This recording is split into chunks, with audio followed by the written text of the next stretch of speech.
আমার হাজবেন্ড। একদম চুপ, হ্যাঁ, কোনো কথা বলবো না। Hello baby. কণিকা, আমাদের অ্যাপার্টমেন্টে না ডাকাতির খবর পেয়েছি, আমি এক্ষুনি যাচ্ছি। শিট, কি হয়েছে? আমার হাজবেন্ড এক্ষুনি এখানে আসছে। তাহলে আমি এখন কি করব? তুমি এখান থেকে পালাও, তুই পালাও এখান থেকে।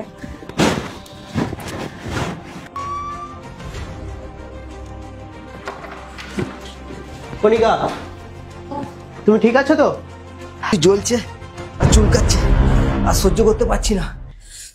আচ্ছা, এখানে ডাকাত, ধর একে। আমি ডাকাত নই। আচ্ছা দোস্ত, তুমি নিজে কি দেখেছো? তোমার পকেটে কত নাম্বার দেওয়া রয়েছে তুমি কি দেখেছো?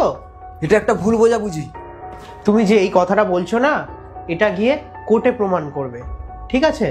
এদের সত্যিটা বলো, বলো আমি ডাকাত নই। বেবি, আমি কিছু জানি না ও এখানে কি করে এলো। ও একটা অপরাধী, আমি জানি না ও কোথা থেকে এসেছে। তুমি একে এক্ষুনি কারাগারে অন্তর্ভুক্ত করো। তুমি বিশ্বাসঘাতক। ঠিক আছে, গেম ওভার, ওকে ছেড়ে দাও। ছেড়ে দিচ্ছ কেন? ও তো অপরাধী।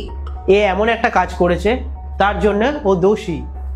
তার দোষ হলো কণিকা, সে একটা বিবাহিত নারীর সাথে শুয়েছিল, আর সেই বিবাহিত নারীটা হলো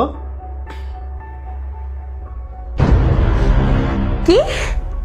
তো তুমি কি এই সব সম্পর্কে জানতে আগে থেকে? ইয়েস। তুমি আমার সাথে এরকম কেন করলে?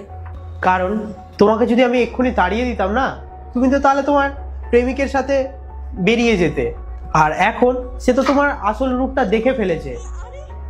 থাক, আর বলতে হবে না, তোমার সাথে আর আমি কোনো কথা বলতে চাই না। চলো অনুরাগ, চলো।